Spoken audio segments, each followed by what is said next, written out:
apa yang dimaksud dengan Yesus duduk sebelah kanan Allah Bapa? Apakah Allah Bapa itu sebelah kirinya Yesus? Ini tidak masuk akal. Karena apa? Alkitab jelas mengatakan Allah itu maha hadir di setiap tempat. Ya, shalom. Malam ini kita belajar ya teman-teman ya. Oke, halo, selamat malam. Terima Selamat kasih malam. Kak. Ya, Karena dari tadi sebenarnya saya sudah minta join, tapi baru sekarang oke. dan saya ini tinggal di Manado dan sekarang sudah pukul 22.41 dan saya mulai mengantuk. Tapi ya puji Tuhan sudah diterima. Sebenarnya pertanyaan saya nyambung dengan kalau tidak salah namanya tadi V soal Isa. Nah, baru-baru tadi saya ikut seminar dan pembicaranya itu dia bahas tentang misi. Nah, dia sempat bilang kalau bermisi itu untuk yang beda agama, termasuk yang Islam. Nah, dia sempat sampaikan kalau mau doa itu bisa penyebutannya Isa Al-Masih. Nah, kira-kira kalau dari Kak Elia gimana soal seperti itu? Karena kalau misalkan katanya kita langsung tok bahas Yesus Kristus, bisa jadi orang itu akan menolak. Jadi kayak berupa Jadi kayak kontekstual lah ya. kayak Nah, kontekstual gitu untuk melayankan misi. Nah, kira-kira kalau dari Kak Elia bagaimana itu? ya, Karena kan Timothy, silakan. ya, yang Isa dengan Tuhan. Iya, iya. Ya, gini ya. Sebenarnya ada Alkitab bahasa Arab, bukan VDK. Dari terjemahan Libanon setahu saya itu menggunakan kata Isa. Kita nggak masalah sebenarnya. Bukan masalah istilah penyebutannya yang kita permasalahkan. Yang kita permasalahkan adalah pribadi yang dinamakan. Itu yang menjadi problem. Kita tegas mengatakan Isa bukan Yesus dalam arti Isa yang diimani oleh agama Islam. Umpama gini deh, gak usah jauh-jauh dari Islam. Mormon aja mengaku Yesus loh.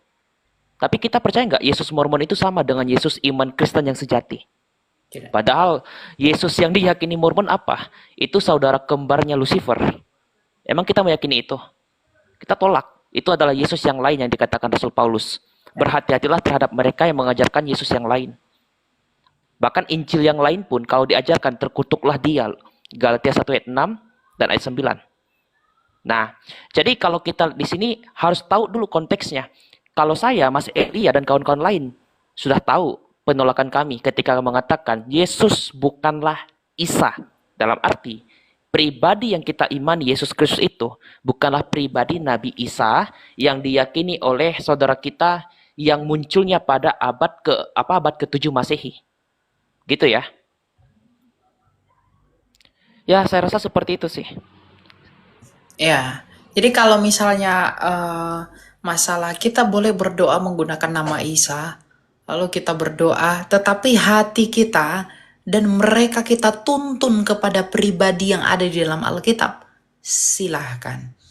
Itu lebih baik daripada kamu menggunakan nama Yesus, tapi dituntun kepada pribadi yang di luar Alkitab. Itu lebih salah. Gak apa-apa, silakan berikan nama Isa.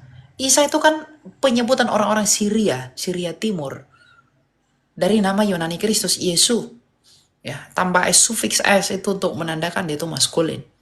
Ya, jadi mau sebut Isa, Iso, Yesus, Yesu, Yeshua, Yeshua, Aramaik.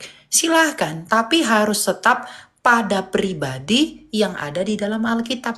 Yang mati dan dikubur 3 hari bangkit pada hari ketiga.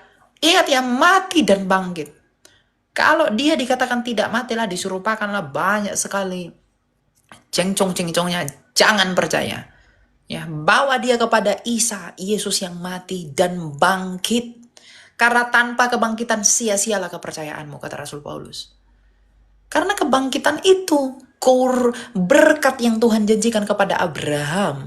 Itu berkat keselamatan yang melaluinya kepada seluruh dunia aliran keselamatan itu ada. Itu adalah kebangkitan akibat dosa itu tadi. Ya, jadi tuntun mereka percaya kepada Isa, kepada Iso, kepada Isu, Yeshua, Yasu, ya, Yehoshua, kepada Yesus, Yesu. Tuntun kepada Isa yang mati dan bangkit menurut Alkitab dan sejarah dunia. Jangan bawa dengan Isa yang serupa-serupakan. Tuh kita nggak kenal itu siapa itu yang serupa-serupakan itu. Nggak kenal kita siapa Isa yang lahir di pohon kurma, yang apa bisa buat burung waktu kecil. ya, yang ibunya si Maryam, saudara Harun tuh kita nggak kenal itu siapa itu. Nggak mendatangkan keselamatan Isa yang begitu, ya. Yang diserupakan dengan siapapun kita nggak tahu. Mereka pun berbeda pendapat, diserupakan dengan siapa. Mereka pun bingung. Makanya kalau terlalu suka menyerupakan, mereka pun nggak tahu dengan siapa diserupakan. Ada yang ngomong si Yohanan, ada yang bilang si Yohanya, ada yang bilang si Yakaara, ada yang bilang si Barsabas, ada yang bilang si Yudas. Mereka pun nggak satu suara. Siapa yang diserupakan? Jadi mereka pun bingung sebenarnya. Diserupakan dengan siapa itu mereka bingung sendiri itu. Makanya mereka butuh konsili kepada siapa itu diserupakan. Nah, jadi kalau mau gunakan nama Isa itu silahkan. Karena nama gereja pun ada gereja Isa Al-Masih. Tapi Isa dan gelarnya Al-Masih itu adalah pribadi yang ada di dalam kitab suci. Bukan di luar kitab suci. Di luar kitab suci. Salah. Gitu. Ya. Oke. Untuk pertanyaan selanjutnya, ini agak jauh sih pembahasannya. Ya.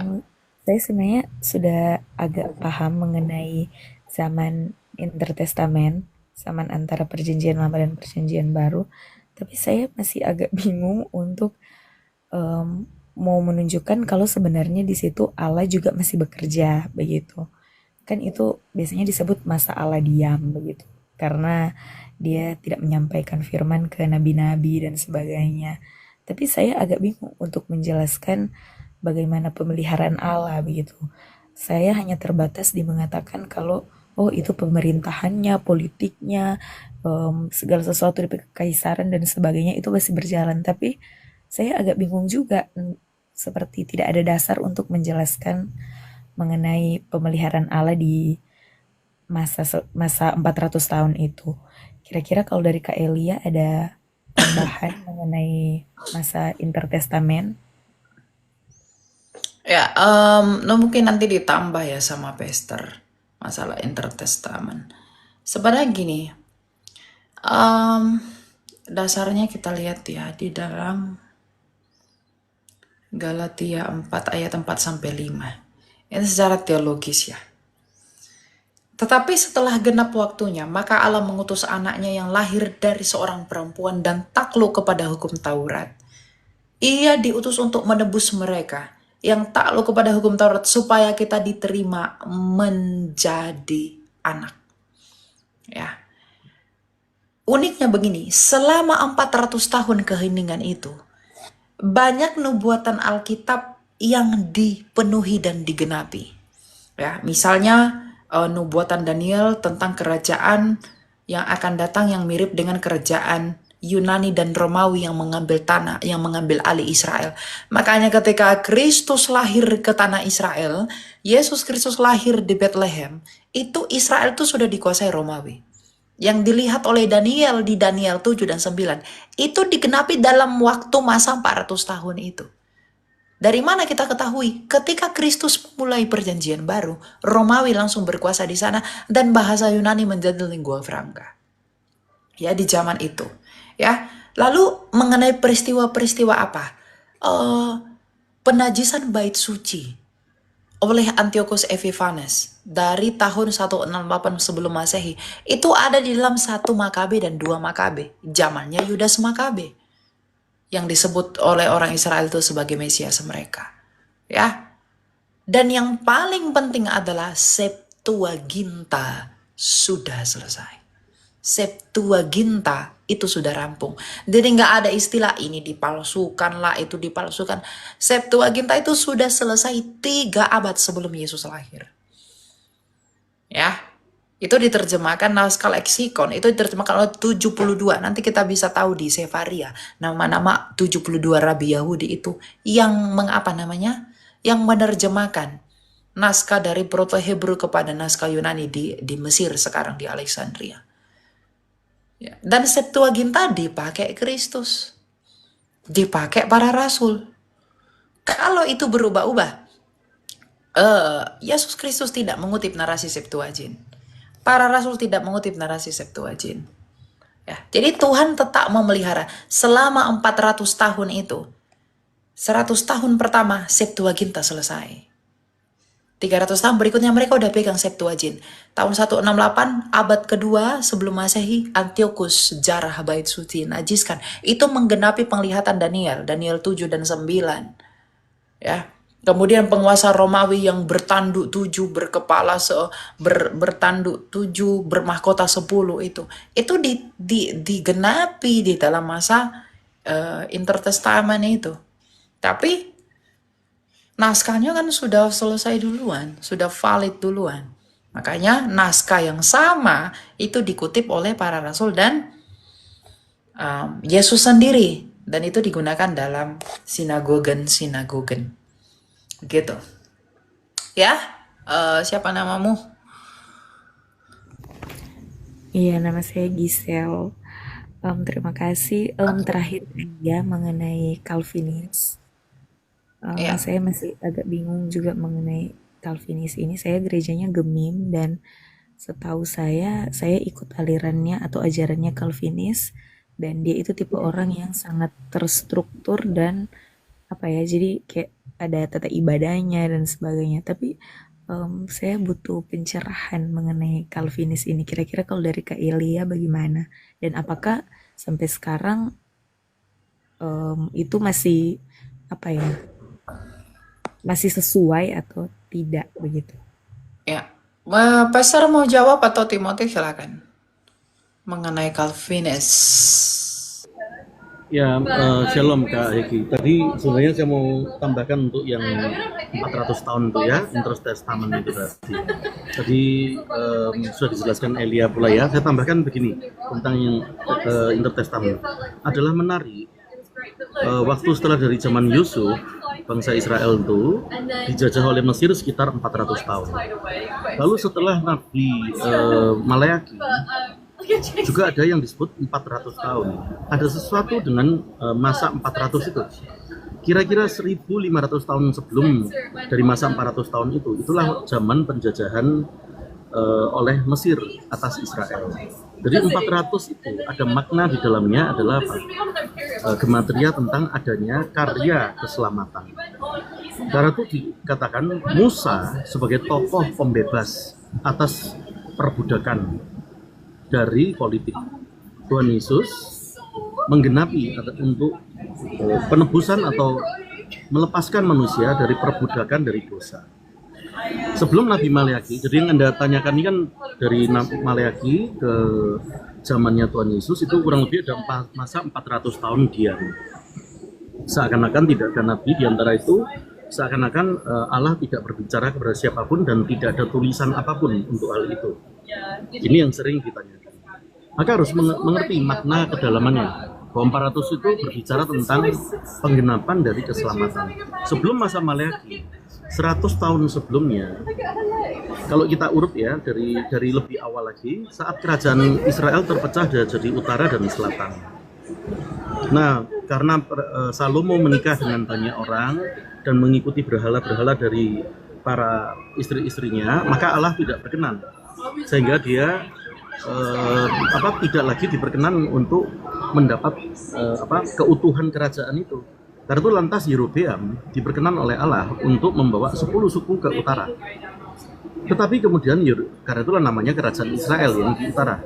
Kerajaan utara itu berlangsung sekitar 290-an tahun yang lalu kemudian akan musnah. Karena Yerobeam setelah diperkenan Allah akhirnya lupa lagi.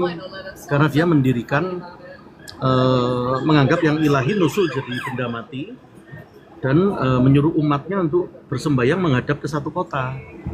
Itu zaman itu sudah ada penyimpangan-penyimpangan macam itu, yaitu menghadap ke kota tertentu untuk sembayang. Saya tidak bicara agama lain, ini bicara apa yang tercatat yang menyimpang, hal-hal yang menyimpang, orang-orang yang menyimpang yang dicatat oleh Alkitab. Yerobeam melakukan itu. Nah, kerajaan selatan itu berlangsung lebih lama, sekitar 345 tahun, sampai kemudian ditawan oleh Babilonia. Nah, pada saat sudah ditawan Babilonia setelah sekian masa, maka lalu Babilonia ditaklukkan oleh Persia, Asyur itu. Nah, pada saat ditaklukkan oleh Asyur, maka boleh membangun bait Allah kedua. Nah, itu dimulai urutannya dari situ, Kak Heki. pada saat pembangunan bait Allah yang pembangunan kembali bait Allah itu, orang-orang Samaria lantas mengganggu Israel. Samaria itu kan di utara, lalu mengganggu Israel dengan mengatakan apa?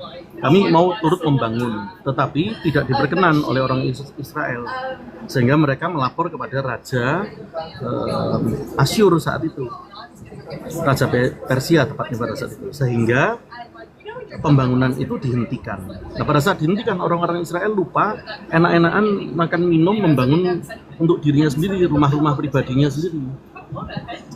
Karena itulah ada Sefannya ditugaskan untuk menjewer mereka, sehingga mereka menjadi kembali teringat.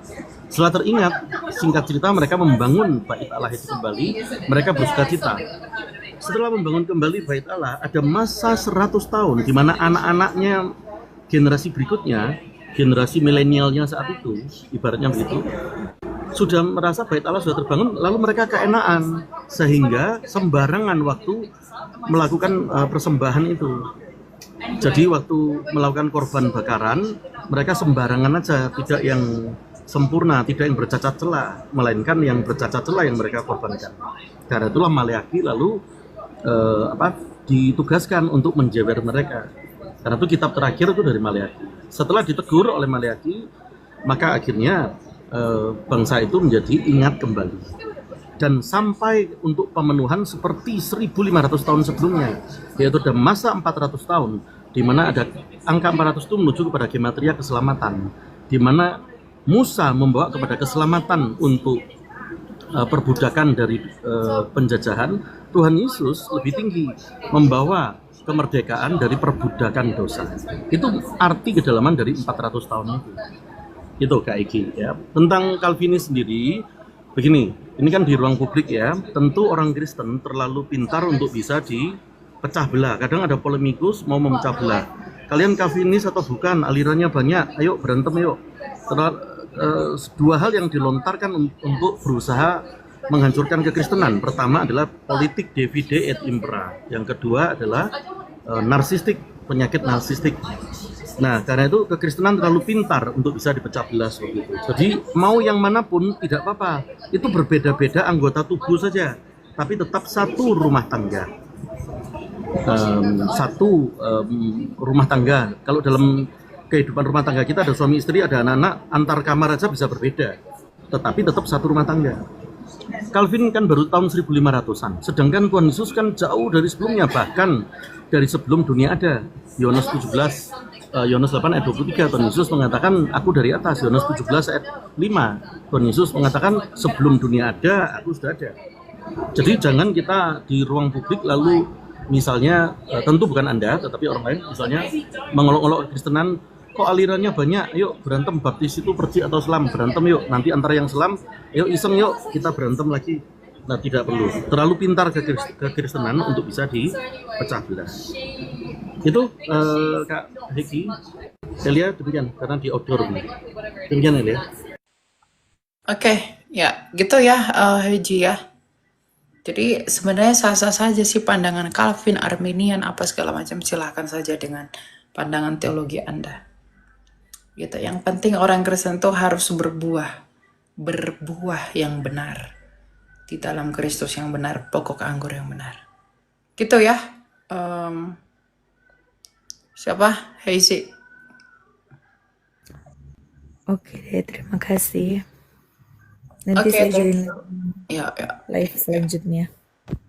Ya. Silakan Kiel. Thank you. Selamat malam Kak Elia, shalom. Ya, salam, silakan. Kak, sorry tadi aku sempat dengar pembahasannya sama Kak Gisel itu tentang perjanjian yang sudah selesai, itu apakah tadi sorry namanya? Maksudnya? Ada tadi yang kakak bilang udah selesai tapi bahasanya agak asing, depannya K atau S gitu, aku lupa. Perjanjian sudah selesai. Yang sudah diselesaikan sama Tuhan Yesus, tapi Septuaginta, naskah. ya, kalau boleh Kak dibantu penjelasannya Kak, itu apa ya? Septuaginta itu kitab suci perjanjian lama bahasa Yunani. Oh, Iya, itu yang sudah selesai di zamannya Tuhan Yesus, itu yang dipakai Tuhan Yesus. Bukan yang berbahasa Ibrani, tapi yang berbahasa Yunani. Thank you Kak Elia. Ada lagi?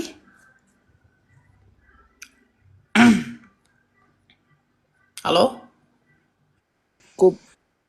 Oke, kita lanjut ya.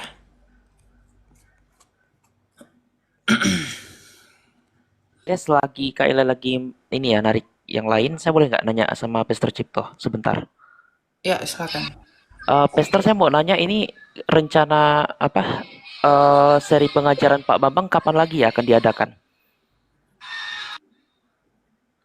Mungkin 2-3 mingguan lagi, Timothy. Oh, oke Nanti oke. kita ada. Pokoknya berkala nanti ada.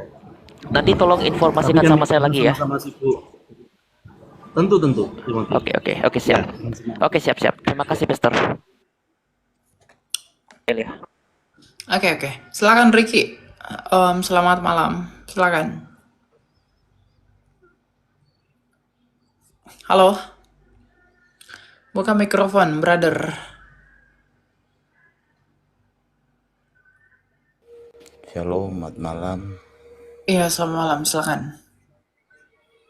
Nah, saya sebenarnya tadi sudah ikuti penjelasan, tapi saya hanya mau menyampaikan saran kepada Elia.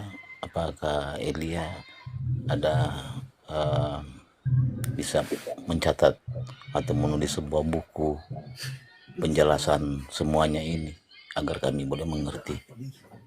Itu aja. Terima kasih. Untuk buat buku, kayaknya saya belum mau buat buku ya. Kita ada niat mau buat buku, tapi belum mampu dalam banyak hal. Jadi kita butuh belajar lebih dalam lagi biar kupasnya tuntas, kemudian dana, kemudian sponsor, banyak yang dibutuhkan untuk itu. Jadi nggak segampang yang kita pikirkan. Tapi kalau apakah ke depannya kita bisa tulis itu? Bisa. Ya, tapi menunggu semuanya sudah rampung dulu dalam ketetapan Tuhan. Itu saja. Oh, iya. Itu saja. Terima kasih banyak. Ya. Shalom. Ya, Selamat malam. shalom. Karena nulis buku tuh nggak semudah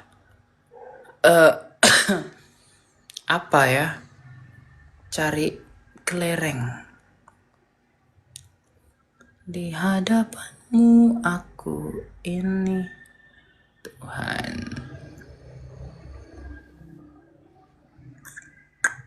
Silakan Rian. Malam. Silakan. Baik, terima kasih Kak. Shalom. Tadi ada pembahasan mengenai Suaranya tidak kedengaran. Boleh dikuatin nggak? Suaranya tadi saya ada nggak. tadi ada pembahasan mengenai Tritunggal. Saya setuju tadi dengan apa yang sudah dikatakan. Ada agak sedikit paham mengenai itu. Cuman ada di Alkitab, mohon maaf, ada di Alkitab yang agak kontradiksi ya kata-katanya kayak sebentar ya, saya lihat dulu Alkitabnya. Ayatnya di mana?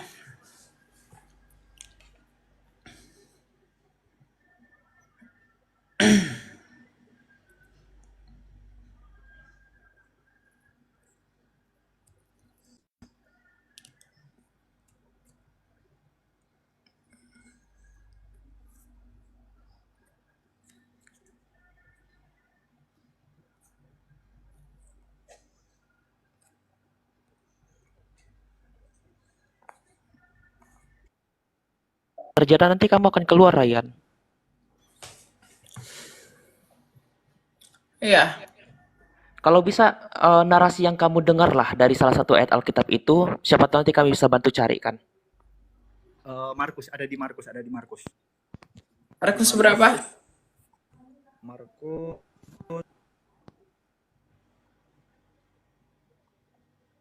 19 Kak. Ayat? Ayat 19. Markus 16 ayat 19. Itu kalau nggak salah di situ bertolak belakang dengan apa yang dibilang di mana tadi? Saya lihat. Markus 19 ayat 19. Tentang duduk di sebelah kanan Allah itu kah yang jadi pertanyaannya? Hormatilah ayahmu, ibumu, kasihilah sesamamu. Apa hubungannya? Markus 16 ayat 19 Kak, tentang itu Duduk di sebelah duduk di kanan Allah. sebelah kanan. Iya, iya. Itu kan kalau nggak salah bertolak belakang dengan apa yang dibilang di mana itu, kalau nggak salah dibilang bahwa pada mulanya firman itu adalah Allah dan iya kalau nggak salah itu ya. Yohanes 1 ayat 1. Silakan Timothy. Gampang itu. Ya, itu pernah dijelaskan juga oleh Yohanes Damaskus. Apa yang dimaksud dengan Yesus duduk sebelah kanan Allah Bapa? Apakah Allah Bapa itu sebelah kirinya Yesus? Ini tidak masuk akal. Karena apa? Alkitab jelas mengatakan Allah itu maha hadir di setiap tempat. Yang kita kenal itu ada istilah namanya omnipresent, maha hadir. Apalagi dalam Alkitab Yeremia pasal 23 sampai 24 dikatakan, masakan aku Allah di sini, bukan Allah yang di sana. Aku sekaligus Allah yang di sini maupun yang di sana. Jadi kalau kita membayangkan Allah seolah-olah di sebelah kirinya Yesus, itu yang salah.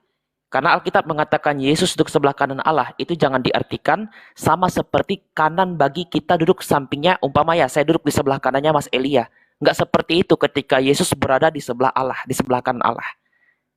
Nah, jadi bagaimana pengaplikasiannya? Yohanes Damaskus mengatakan kita harus memahami Yesus duduk sebelah kanan Allah. Ini dalam arti kemuliaan kemahakuasaan Allah yang menempatkan Kristus dalam kemanusiaannya sebagai raja. Karena apa? Karena pada masa bangsa Israel pada zaman itu kerajaan Daud dan Salomo itu berada di sebelah kanan bait Allah, di mana bait Allah itu ada Shekinah Elohim. Nah, jadi raja itu ditempatkan sebelah kanan hadirat Allah. Maka Yesus sebagai Mesias dalam posisi kemanusiaannya duduk di sebelah kanan Allah. Tapi bukan berarti kalau Yesus duduk sebelah kanan Allah, Allah Bapa tidak ada di sebelah kiri, tidak ada di sebelah kanan, tidak ada di atas, tidak ada di bawah. Allah itu melampaui segala sesuatu. Karena Alkitab sendiri yang mengatakan itu. Jangankan Yeremia 23, 1 Raja-Raja 8 ayat 27. Salomo saja mengatakan, padahal bait suci Allah itu ada Shekinah Elohim. Dia sendiri mengatakan apa? Jangankan rumah ini ya Allah, langit di atas segala langit tidak dapat menampungi engkau. Kalau nggak salah begitu kalimatnya. Karena apa? Salomo sendiri pun dalam karunia hikmat Allah tahu Allah itu maha hadir di segala tempat. Jadi kita harus memahami konteks-konteks Alkitab. Jangankan duduk di sebelah kanan Allah, biji mata Allah jangan diartikan seperti mata kita. Atau tangan-tangan Allah itu jangan seperti dalam pengertian tangan-tangan yang jasmani seperti ini. Walaupun kita diciptakan menurut gambar dan rupa Allah, tapi tidak dapat kita pahami Allah Bapa itu dalam kemisteriannya seperti wujud fisik kita. Ya seperti itu ya. Jadi sekali lagi saya tekankan, Yesus duduk sebelah kanan Allah itu dalam pengertian kemuliaan mesianik Kristus sebagai raja di atas segala raja, tuan di atas segala tuan, yang diperkenankan Allah menjadi hakim untuk kita nantinya. Begitu sih. Ya. Gitu Rian ya, jadi nggak ada bertentangan, cuma kamu aja yang salah paham.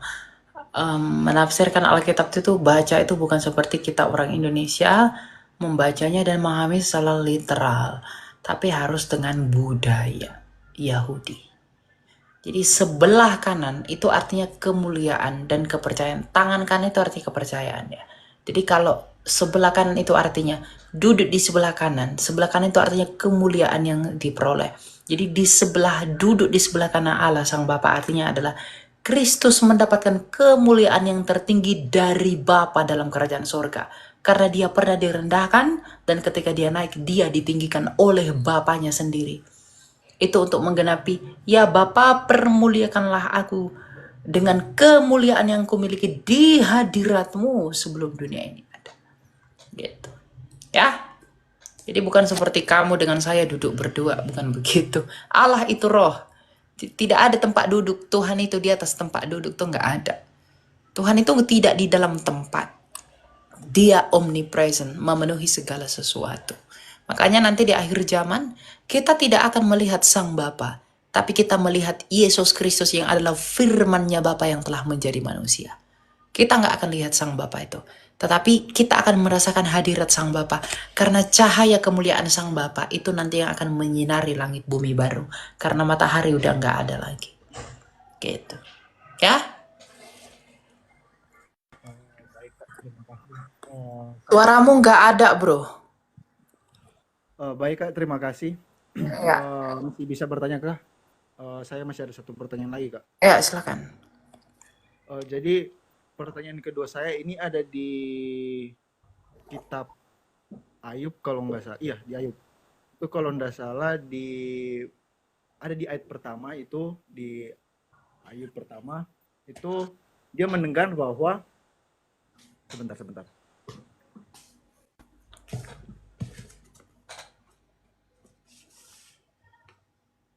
Yesus dengan siapa itu kalau nggak salah berbicara.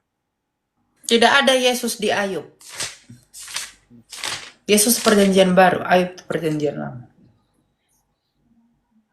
Yesus itu nama kemanusiaan firman yang menjadi daging.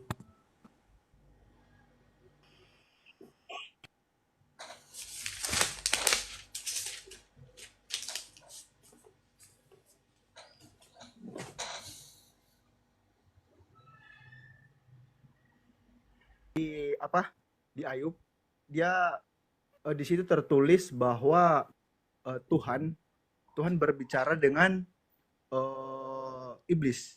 Nah, sedangkan entah sayanya yang kurang teliti atau gimana, mungkin saya butuh penjelasan dari Kak Elia.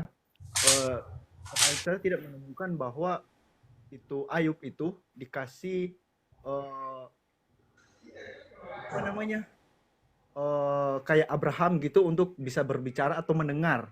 Sedangkan di situ posisinya iblis dengan Tuhan berbicara dan tidak ada penjelasan Ayub bisa melihat atau bisa mendengar.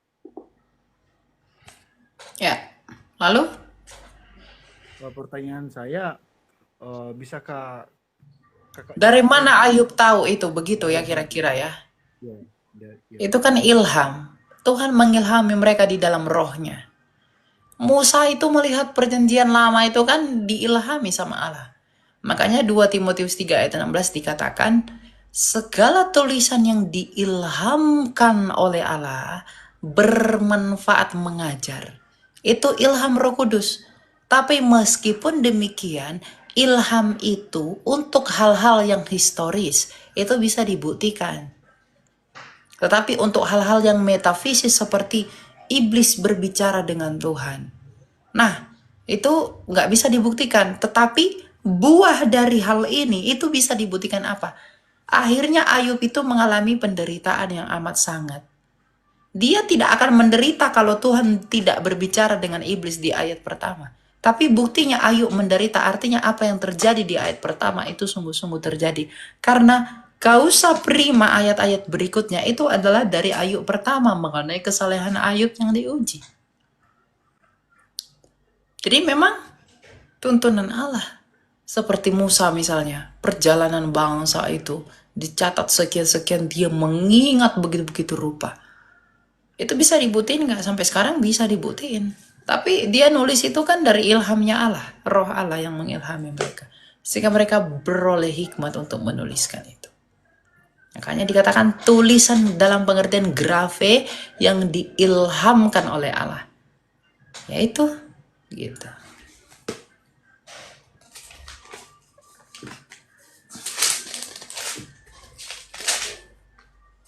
Gitu ya, Rian. Sudah Kak, terima kasih Kak. Oke, Tuhan berkati ya. Silakan Ira. Selamat malam.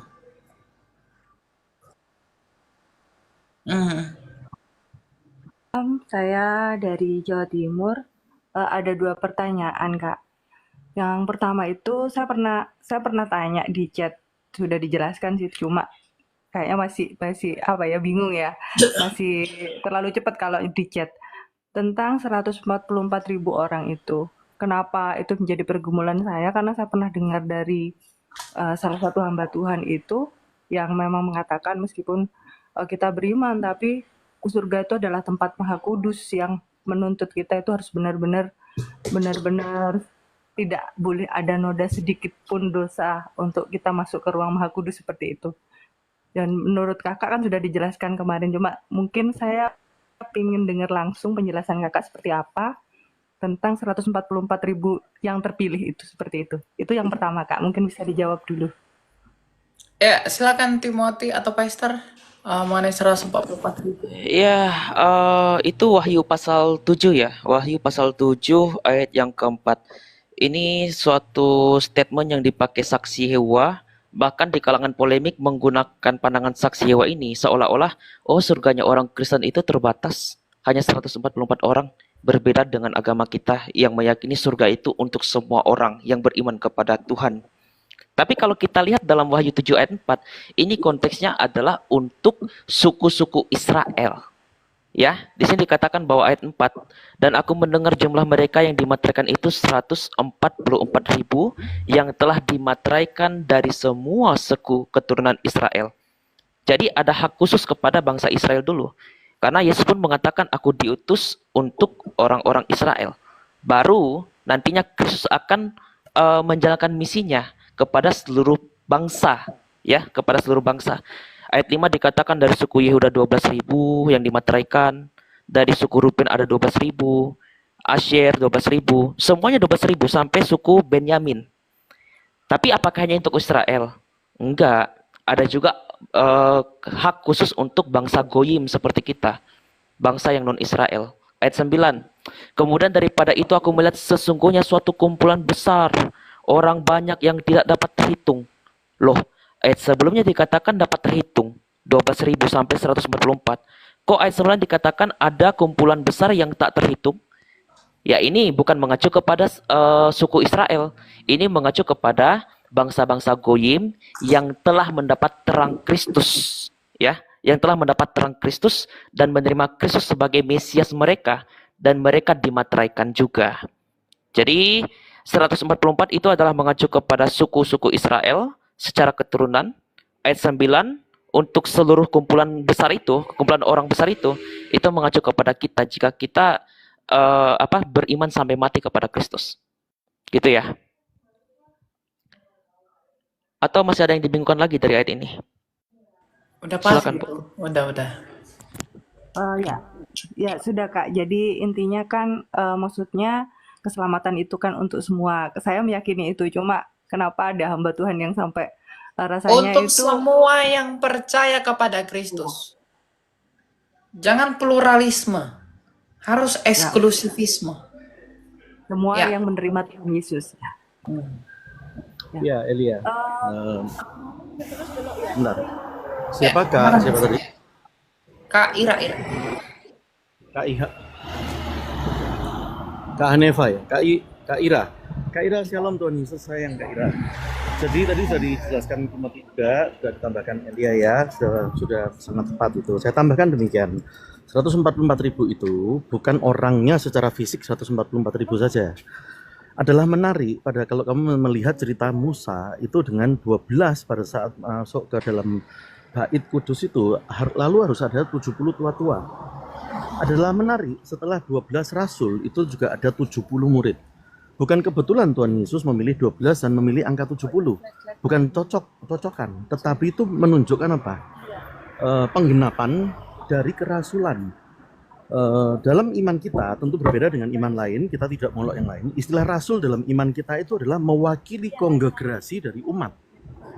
Karena itulah 12 suku Israel itu 12 kali 12 kali 1000 itu 144.000. Menunjukkan apa?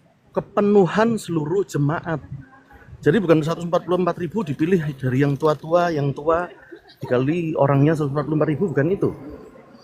Sebab itulah menunjukkan penggenapan dari kerasulan, pemenuhan dari seluruh kerasulan, seluruh suku, pemenuhan dari seluruh jemaat itu. Itu arti dari 144.000 ya. Jadi jangan mau dibelok-belokkan. Beruntung Kak Ira bertanya, saya garisi secara khusus tadi penanya sebelumnya, cuma karena saya lebih tadi di tempat outdoor yang lebih ramai jadi belum bisa ini. Dia mengatakan kontradiktif. Karena itu saya tambahkan khusus untuk penanya sebelumnya, hati-hati karena ada Hosea 4 ayat 6 mengatakan apa? kalau kamu tidak kenal aku dan tidak mau mengenal aku, anak-anakmu akan dilupakan. Karena itu dikatakan juga, kalau orang Kristen, kalau ada hal yang pelik, tanyakan pengajaran kepada para imam, pada pastor. Hagai 2 ayat 11 mengatakan itu. Kalau orang yang non-Kristen, tanya kepada yang Kristen. Tapi kalau yang Kristen, kalau ada hal pelik, tanyakan pengajaran kepada pastor. Karena itu pastikan dalam ruangan ada pastor. Jika ada hal yang super pelik, itu tadi, supaya tidak mengarang bebas. Nah, kita bersyukur Elia maupun Timothy, anak-anak yang sangat super muda, tapi diberi talenta dan kerinduan yang penuh. Saya belok dikit, tahu 113 miliar manusia di dunia, jatuh pertamanya kan karena Adam dan Hawa. Adam dan Hawa itu jatuhnya dosa pertama itu dari satu lubang tubuh, yaitu telinga. Karena Hawa dibisikin oleh iblis.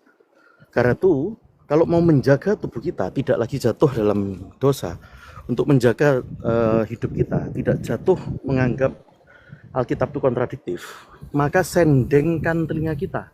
Amsal 4 ayat 20 mengatakan itu. Amsal 5 ayat 1 berkata itu, sendengkan telingamu kepadaku. Yesaya 51 ayat 4 mengatakan, arahkan telingamu kepadaku, doktrin keluar dari aku. Doktrin itu pengajaran. Sebab itu kalau kita berkata, saya mau cepat aja, saya mau cepat, tidak bisa. Tuhannya iman Kristen itu tidak bisa seperti RT lain, yang seperti singkat tahu atau tempe. Kalau cepat lalu kamu hasilnya sesat, anak-anakmu akan dilupakan. Hosea 4 ayat 6 mengatakan itu. Karena itu bersyukur kalau Kak Ira itu dalam rangkanya adalah bertanya. Ya, tetapi yang bertanya sebelumnya, hati-hati dengan kata-kata kontradiktif. Nanti membuat tidak mau mengenal Allah dan tidak kenal Allah. Perhatikan satu lubang tubuh kita itu. Tambahkan menit dalam ruangan ini. Lubang tubuh itu adalah telinga. Karena itu sandarkan telingamu kepada firman-Ku. Amsal 4 ayat 20 mengatakan itu. Demikian Kak Ira. Oke, thank you Pastor. Ya, silakan yang kedua Ira, gimana? Pertanyaan apa? Oh, ya, terima kasih Kak, terima kasih Pastor. Untuk pertanyaan yang kedua, ini saya pernah membaca ya Kak, tapi saya lupa di mana gitu ya. Saya pernah membaca Allah itu bergumul yang di bukit dengan Nabi Musa atau siapa ya gitu. Dan di situ Yakub. Yakub Betul nggak ya. sih? Saya lupa juga. Jangan Coba suka. saya ingin tanya itu apa bisa diartikan secara harafiah bergumul seperti itu atau gimana, kan soalnya endingnya yang saya pernah baca itu Allah itu yang kalah gitu loh, seperti itu. Mungkin bisa dijelaskan Kak. Mohon maaf ya Kak. Saya pernah Kak, baca tapi Antroformisme, lupa. ya. Silakan. ya, selain antroformisme, itu banyak yang diyakini juga dalam pandangan Bapak Gereja. Inilah yang disebut dengan Kristofani pada masa itu, di mana Kristus dalam posisi Sang Firman ya, belum menjadi manusia yang kita kenal sebagai Yesus Kristus, itu pernah bertemu dengan Yakub yang nantinya akan diberkati Yakub ini. Kalimat dari Alkitab tersebut tidak ada kata Allah kalah dan kamu menang. Yang ada adalah kamu telah bergumul melawan manusia dan Allah dan kamu menang. Sama seperti seperti ini. Saya sedang umpama taruhan lah ya, saya dengan Kak Elia. Lalu saya katakan apa? Kamu menang deh Kak Elia. Padahal tidak apa-apa, dia tidak taruhan itu tidak menjatuhkan saya, tapi kemenangan itu saya berikan kepada Kak Elia tanpa menjatuhkan saya. Apakah artinya saya kalah? Enggak, tapi saya mengakui dia menang dalam arti apa? Hak dia itu saya berikan kepada dia akan kemenangan dia, mengalah demi kemenangan. Tapi bagi Allah tidak dikalahkan secara fisik dan sebagainya.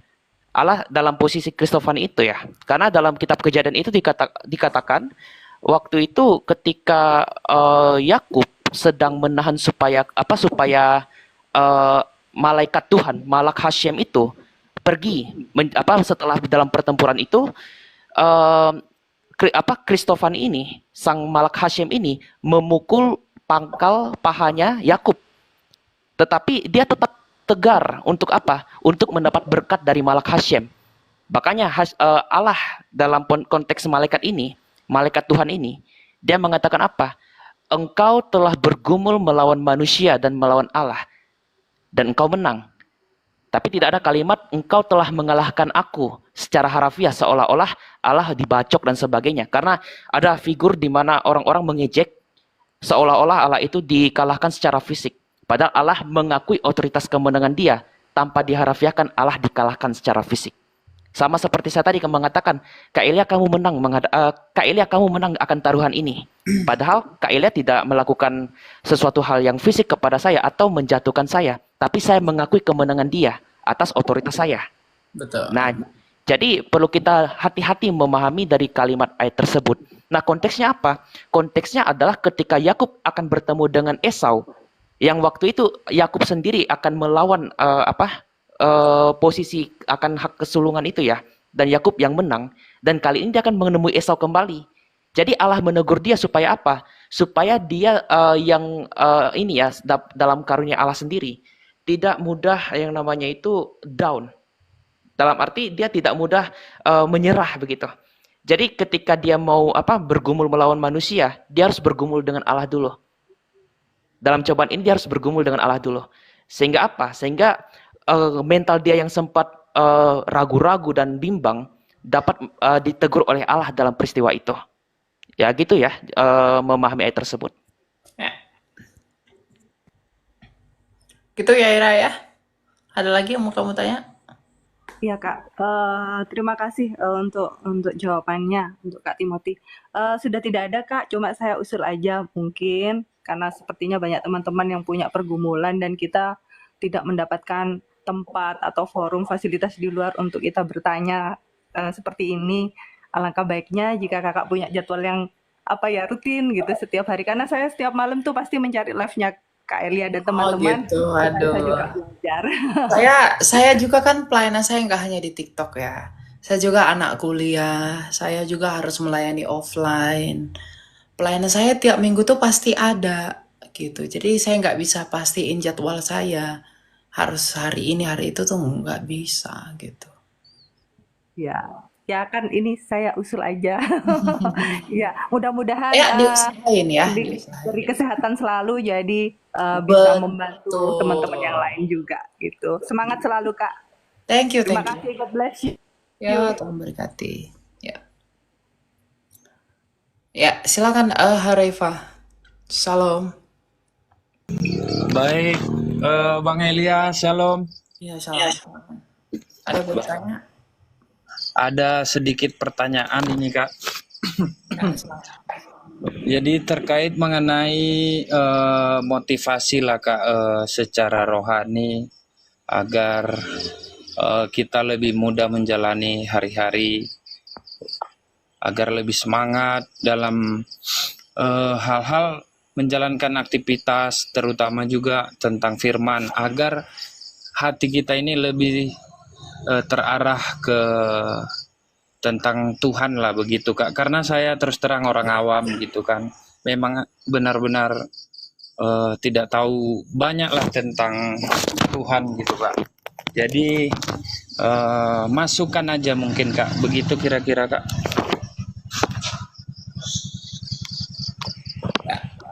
Semangat.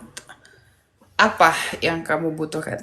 Sebenarnya begini ya. Kalau kita itu sudah kenal Tuhan, adakah frasa Rasul Paulus yang terkenal itu adalah hidup adalah Kristus dan mati adalah keuntungan.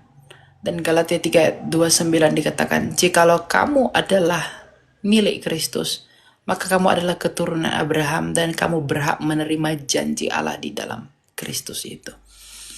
Saya selalu mengatakan begini, iman kepada Kristus, kemampuan kita beriman kepada Dia itu adalah anugerah. Dan ketika kita sudah di dalam Dia, maka yang perlu kita lakukan itu adalah membuktikan bahwa kita itu menjadi miliknya di dalam buah dan perintahnya. Nah, jadi salibnya Dia bagi dunia ini adalah kebodohan, tapi bagi kita itu adalah kekuatan Allah. Nah, makanya kemanapun kita pergi, kita ngelihat orang, misalnya, wah dia kok hidupnya begitu enak ya, oh dia kok begitu ya, oh dia kok begitu. Kita memandang ke atas ataupun memandang ke bawah, tapi kalau kita berorientasi pada Yesus, kita melihat kepada salibnya Dia, kita nggak akan merasa bahwa wah tidak diperdulikan oleh Tuhan. Saya selalu mengatakan bahwa salib Tuhan, salib Kristus yang menjadi tanda kasih dan besarnya kasih Allah kepada manusia, itu menjadi sumber semangat dan kebanggaan tertinggi bagi kita orang Kristen. Jadi saya bekerja hari ini, saya melayani hari ini itu adalah untuk menjalani hidup yang Tuhan anugerahkan kepada saya. Dan itu adalah anugerah. Jadi pandanglah hidup itu sebagai anugerah. Jangan kamu pandang hidup itu sebagai beban, tapi anugerah. Jadi kamu dijadikan kamu kerjanya apapun ya yang baik ya, kamu jadi guru kah, jadi dokter kah, jadi apapun ya, kamu melayani siapapun, gereja besar, gereja kecil. Tapi kalau kamu memandang hidup itu adalah anugerah, kamu akan tetap bersyukur di dalam itu. Yang buat kita sering keluh kesah itu karena kita memandang hidup itu sebagai beban. Kita punya ambisi-ambisi yang hanya memuliakan diri kita, tapi tidak memuliakan Allah. Jadi kalau mau mati kita adalah keuntungan, maka hidupnya harus Kristus. Hidup yang dengan Kristus itu bagaimana? Ya hidup yang memiliki kasih kepada sesama, membantu. Membantu itu tidak hanya tentang money, tapi tentang apa? Hati, menginjili mereka, membantu jiwa mereka diselamatkan, melayani mereka. Tetapi itu semua bagi kemuliaan Allah. Gitu. Jadi pandang hidup itu sebagai anugerah. Kamu akan semangat melakukan apapun. Dan mewartakan Tuhan itu harus hobi. Kalau tidak hobi, itu akan susah. Banyak orang ketika menginjili, ketika mereka melayani Tuhan, mereka punya motivasi yang belok-belok. Tujuannya bukan lagi untuk mewartakan Tuhan, karena mereka tidak hobi di dalam pewartaan itu. Akhirnya mereka tergoda dengan banyak hal. Tapi kalau kita sudah hobi melayani Tuhan, itu menjadi bara api yang membakar semangat kita untuk tetap berapi-api, dan roh kita tuh nggak padam untuk kasih tahu betapa besarnya dan mahakarya Allah di dalam Yesus Kristus. Itu tujuan kita. Gitu. Jadi kalau mau hidupmu adalah Kristus, maka beritakanlah Dia. Tidak hanya dengan ucapan, tapi juga dengan buah-buah hidup. Karena Matius 7 ayat 16 dikatakan, dari buahnya lah kamu dikenal. Jadi kalau kamu mau hidup, kamu pandang hidup itu adalah anugerah, dan yang melayakkan anugerah itu pun adalah anugerah. Siapa itu? Yesus Kristus. Di dalam apa? Di dalam salib tadi. Makanya saya kalau kadang down, kadang punya masalah, kadang saya struggle pada hal-hal tertentu, saya selalu ingat Tuhan bahwa yang gak ada kebanggaan saya selain daripada salib Kristus itu.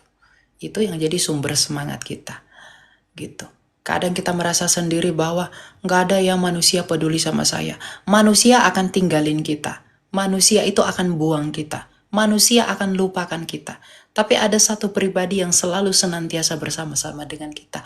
Itu adalah Tuhan. Saking besarnya cintanya Dia, Dia datang untuk kita. Jadi jangan bilang, nggak ada yang peduli saya, nggak ada teman saya, nggak ada sahabat saya. Makanya jangan bersandar pada pengertian manusia, tapi kepada Allah. Kalau kamu berpikir begitu, kamu akan tetap bersyukur apapun keadaanmu. Mau kamu susah, mau kamu seneng, mau kamu bisa makan kayak, mau nggak bisa makan, kamu tetap bersyukur. Dan di dalam syukur itu kamu punya pengharapan melalui iman. Percayalah kalau kamu mau punya hidup yang seperti itu. Ya, jadi punya iman dulu, baru punya pengharapan. Tapi iman itu pun timbul dari rasa syukur. Jadi bersyukur dalam segala hal. Gitu bro. Gitu, siapa nih? Reva ya. Baik Kak Elia, terima kasih atas motivasinya, sangat membantu. Terima kasih ya Kak Elia. Oke, ya Tuhan berkati ya. Tuhan Yesus memberkati. Ya, Tuhan berkati. Ya gitu ya, jadi kalau kita melihat, ini sedikit tambahan ya, sebelum kita tutup. Kalau kita misalnya melihat kitab Ayub, di dalam kitab Ayub itu Tuhan tidak memberitahu kenapa Ayub mengalami semua itu. Tuhan gak kasih tahu jawabannya. Tuhan, semua pertanyaan yang Ayub ajukan, itu tidak Tuhan kasih tahu jawabannya kepada Ayub. Tapi apa kata Tuhan? Di manakah engkau ketika aku meletakkan dasar bumi? Yang artinya apa? Tuhan mau bilang kepada Ayub secara implisit bahwa kamu percaya kepadaku karena di dalam aku kamu bisa dilayakkan. Kamu percaya aja kepadaku yang membawa kamu sejauh ini. Itu maksudnya. Tuhan tuh nggak kasih jawaban atas pertanyaan Ayub. Tapi karena memang Ayub setia, di dalam segala pencobaan dan ujian yang dihadapi, dia dipulihkan, bahkan lebih daripada mulanya. Gitu. Jadi jangan suka protes sama Tuhan. Ya, Timothy ada yang mau disampaikan? Kita tutup, saya mau ada ini lagi. Saya rasa hari ini nggak ada yang saya sampaikan ya. Ya, saya hanya berdoa untuk kawan-kawan tadi yang udah naik maupun kawan-kawan yang ada hadir di sini. Kiranya Allah Tritunggal memberkati kalian semua. Dan besok kita akan menjalankan ibadah ya pada hari Minggu. Jangan lupa pergi ke gereja. Dan kiranya kuasa Roh Kudus selalu menyertai kalian semua. Amin. Amin, Tuhan berkati. Ya, Pastor Cipto, ada yang mau disampaikan, Pastor? Dari Karena Firman? itu kita bersyukur karena itu di Galatia 4 ayat 7 kita adalah anak, bukan lagi hamba. Yohanes 15 ayat 15, Tuhan Yesus berkata, aku tidak menyebut kamu lagi sebagai hamba. Itu.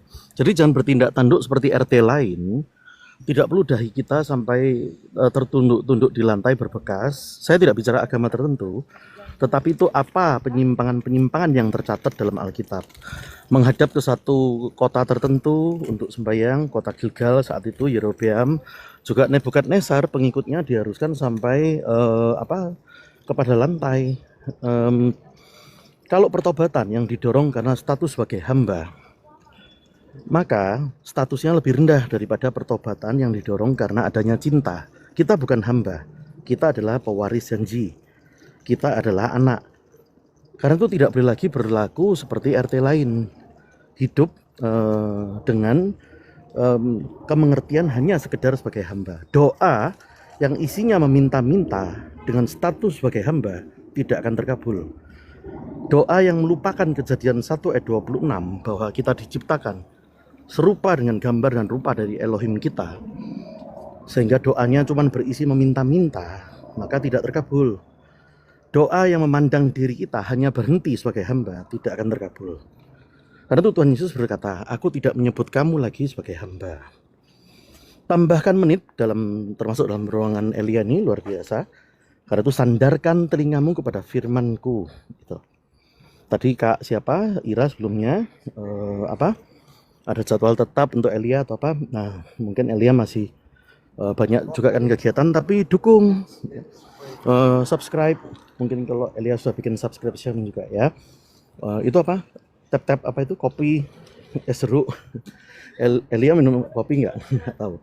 Artinya anak-anak muda yang luar biasa. Karena itu tambahkan setiap kita ini menit ke dalam firman hidup itu.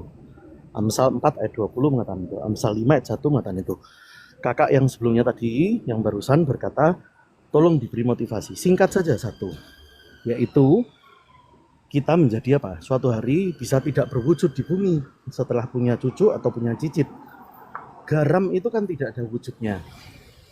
Garam kan tidak berwujud. Maksudnya begini, garam kalau sudah dimasukkan di makanan, dimasak, kan sudah tidak kelihatan garamnya. Nggak ada kelihatan garamnya kotak-kotak atau bulat-bulat, sudah tidak kelihatan. Nah, tapi tetap berdampak.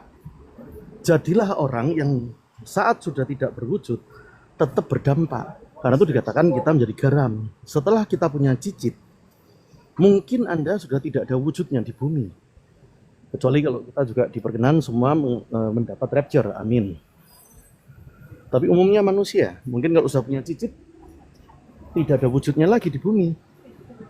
Nah, kalau tidak ada wujudnya, kita punya dampak tidak? Terhadap cicit kita, terhadap anaknya cicit itu apa namanya? Terhadap 7 generasi di bawah kita. Itulah hidup yang seru. Hidup yang seru itu bukan naik bungee jumping, bukan itu. Hidup yang seru itu adalah apa? Yaitu saat sudah tidak berwujud, tapi tetap berdampak. Karena itu dikatakan jadilah garam, jadilah terang. Setiap hari kita diukur bukan untuk sekedar melayani, tapi untuk menunjukkan kekuasaan kita.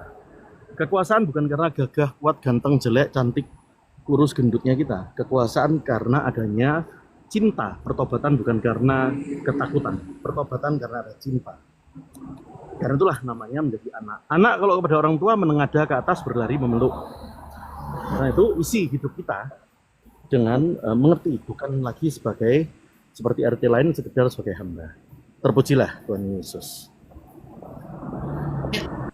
Thank you, Pastor. Ya, sebelumnya kita harus berterima kasih kepada Tuhan kita ya, dapat live hari ini. Terima kasih juga buat Timothy, buat Pastor, udah jadi narasumber, dan teman-teman yang tetap layar. Luar biasa yang udah support kita juga, yang udah bantu dalam beberapa hal. Yang mau saya sampaikan adalah bahwa pengenalan kita akan Kristus adalah pengenalan yang berbukti.